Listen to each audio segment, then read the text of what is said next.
Hello guys, welcome back to my channel. তো তোমরা সবাই দেখতেছো সুজন প্রিয়া 185 ব্লগ। তো আজকের ব্লগ লিয়ে এসে আমরা সবাই যেতেছি রথযাত্রা। তো দেখো আমরা কতজন বয়ে গেছি অটোত। তো আয়া পড়ছি এখানে। আর পরে ঠাকুরের যে ভোগটা দেওয়ার পর এখানে আমরা ঠাকুর দর্শন হয়ে যেতেছে। দেখো তোমরাও দর্শন দিলো। তো এখানে অনেকে মিল্লা তারা কীর্তন করতেছে। তো কীর্তনের কিছু একটা ক্লিপ আমি দিয়ে দিচ্ছি, তোমরা দেখো আর শোনো।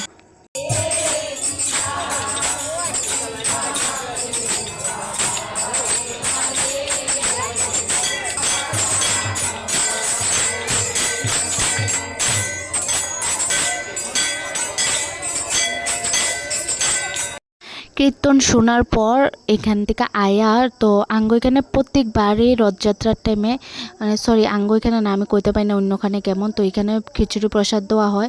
তো আমরা খাইলেতেছি খিচুড়ি প্রসাদ। তো আমরা তো ভোগ দিতে গেছি আমরার আগে মা তারা সবাই খাইয়া লইছে। তো আর্নাবার আবান্তিকাও খাইয়া লইছে। তো আমি আর আমার ননদ খাইতেছি। তো খিচুড়িটা স্বাদ হয়েছে, একটু লবণটা কম হয়েছে, সরি।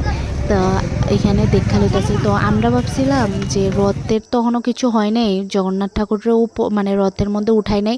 তার আগে আমরা মানে রথের যে 7 পাকটা মানে 7বার প্রদক্ষিণ করতেছি আর কি। তো গেছে বছর তো আর্নাবার আবান থেকে ছোটো আসলো, তো কোলে লইয়া করছি। তো এবার যেহেতু হাঁটতে পারে, তো তারা নিজে হাঁটতেছে, নিজে নমস্কার দিয়া মানে প্রদক্ষিণটা করতেছে।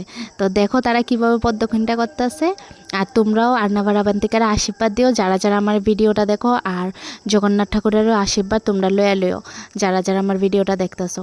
তো এটা দেখার পর তো যেহেতু মানে রথটা টান দিতে একটু দেরি হইব, তো যেখানে রথযাত্রা হইতাছে এখানের থেকে একটু সামনেই রাম ঠাকুরের মন্দির আছে। তো আমরা এখানে আয় পড়ছি। তো রাম ঠাকুরের মন্দির যেহেতু কাছে, তো আমরা এখানে দর্শন লইতে আয় পড়ছি রাম ঠাকুরের। তো এখানে দেখো ওখানে তারা কি করব, দুজনে কি ফুর্তিভাবে নাচবো। তো আমরা এখানে কিছু ফটো তো একটা না দুইটা তোলা হইবই। তো এই হইলো ফটোটি। আর দেখো তারা নাচতেছে, রিম্পির লগে নাচতেছে। তো তারার যেহেতু পিপি, তো পিপির লগে তারা দুজনে নাচতেছে, অনেক আনন্দ করতেছে। কই গো, কে নাচতেছে? সুন্দর করে নাচো নাচো নাচো। তো নাচ গান তো অনেক কিছুই হলো। তো ভাই বোনেরও কয়েকটা ফটো তুলে নিলাম। তো কইছি তারা দুজনে ঠিক করে তো বয় না, তাও আমার থেকে কিউট লাগে যা ফটোই তোলে।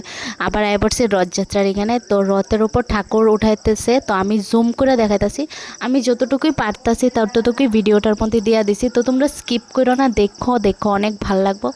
এখন রথটারে টান দিছে। তো আমি একটু পিছিয়ে গেছি কারণ তারা রথে যখন চালাকালীনে দেখো কীভাবে ফল তারা মানে দিতেছে, মানুষরা সবাই লইতাছে প্রসাদ ঠাকুরের এইটা।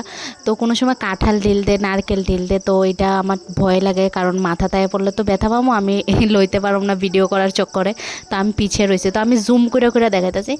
তো আজকের ওয়েদারটা অনেক ওয়াও, অনেক সেরা ওয়েদার। তো এটাই হলো ঠাকুরের একটা লীলা। ভিউটা দেখো, ভিউটা জাস্ট অনেক সুন্দর ভিউটা। এই দেখো রথের লঙ্কা আমি সম্পূর্ণটাই যাই নাই, আমার একটু কিছু কাম আসলো বাজারে। তো আমি এই বাজারে রক্ষা গেছি, আমার একটু বাড়ি যেতে একটু দেরি হয়েছে। দেখো তারা কত আনন্দি ফুর্তি করে যাইতেছে।